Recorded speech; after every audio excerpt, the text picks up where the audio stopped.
Negotiations with the Shadow. Hello friends, before we begin, a traditional reminder. If you enjoy these stories, don't forget to subscribe, like and hit the bell icon. That way you definitely won't miss any new dreams, and we can continue exploring this strange, profound territory together. And now, let's get to the dream itself. This dream was of a completely different kind. Not a main and bright one, like some of the previous dreams. It began with a sense of tension. I found myself in a village. Old wooden houses, trucks, a low sky, the smell of dampness and grass. Everything looked calm, but as if covered by a thin layer of anxiety. I wasn't alone. There were other people with me, 3 or 4 people. No one said anything, but it was clear that we were together. We were in the backyards, an old shed, trees, a strange half-shadow cast by an abandoned building. There, deep in the yard, we saw something for the first time. Zombies. Not like in the movies, loose, with broken bodies. They didn't run, they just existed. They stood there. They moved weakly, but their presence made it feel cold. Evening was coming, and the sky was darkening too quickly. We realized something was beginning. It was as if the day wasn't over yet, but darkness had already come, and with it came the realization. They weren't approaching in the crowd, but cautiously, as if testing the boundaries. We decided to lock ourselves in the house. Not out of panic, but logically. We slid all the bolts, lowered the blinds, and turned off the lights. It felt as if we had been taught to do this. If you don't move, don't breathe loudly, don't draw attention, it will pass by. We just waited. And in that silence, I started to wonder, maybe there's another way. The thought occurred. What if I tried to talk? It seemed foolish. But in a dream, you believe even in things that seem absurd when you are awake. I stepped outside. At first there was silence. Everything in the backyard was already overgrown. As if not just a few hours, but decades had passed. And there was no traseno bodies, no sense of alarm, only grass and a coolness in the air. And then, just as I was about to go back, someone stepped out of the shadows. One of them was a zombie. Only now did I realize that he didn't look threatening. He looked lost, as if he didn't know why he was here.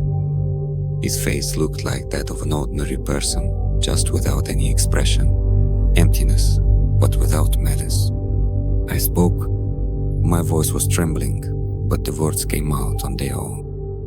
I don't remember the exact phrases, but the gist was, we're not enemies. We don't have to do this. And suddenly, he responded. Not with words, but with understanding. We stood a few steps apart, as if there was an invisible barrier between us, and all it would take was simply not to cross it. The conversation didn't happen with words, but with presence. And it wasn't frightening. The scariest part was before I tried. But once I truly tried, there was a strange and peculiar feeling, as if these shadowy figures weren't enemies at all, but something that genuinely wanted to be seen, to be understood, and ultimately, to be left entirely alone. After a couple of moments, he turned and left. He just left. No threats, no attacks, no horror. The others disappeared with him, as if the whole thing was only necessary so that someone would come out and speak. I went back into the house. Inside, everything was quiet. Those who were with me looked at me in surprise, but said nothing. We just remained in silence. The kind of good, deep silence, like after the rain. I woke up with the feeling that I had done something important. Not something heroic, not a victory, but something mature. As if I looked at fear and asked it, "Why did you come?" And to my surprise it answered, "So that you would ask." Sometimes dreams give us a space to practice what we don't have the strength for in real life. This dream was exactly like that. Not smooth, not fairy tale-like, but honest and precise. It became a model for a conversation with a shadow, a trial step toward the place where courage lives without aggression.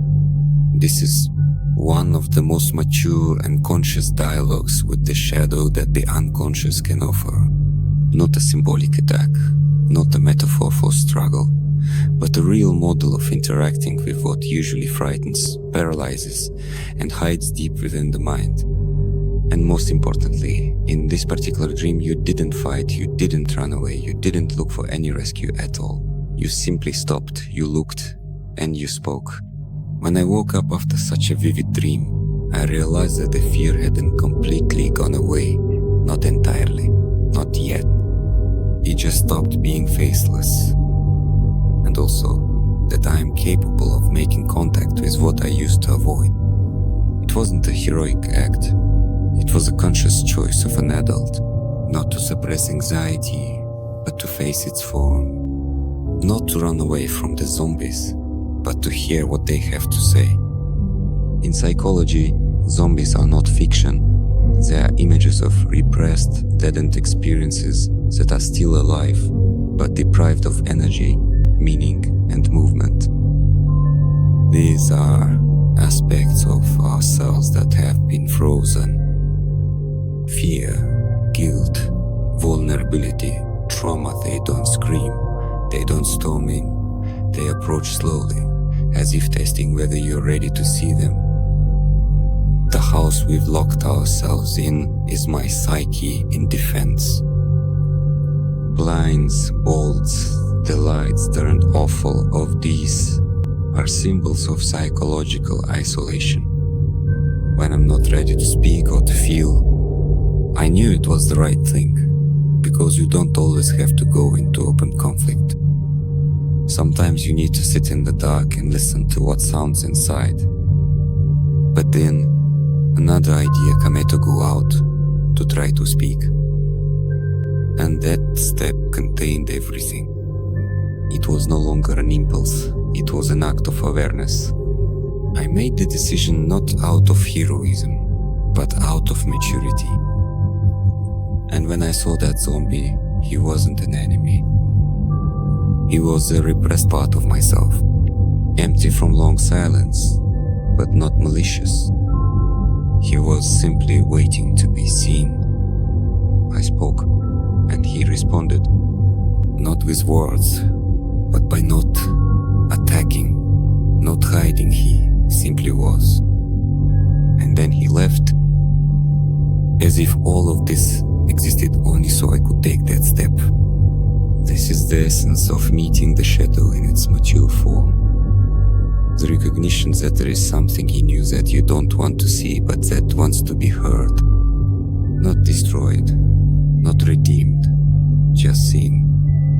When I returned to the house, everything was as it had been, but the air was different. It was no longer filled with fear. It was filled with a sense of completion.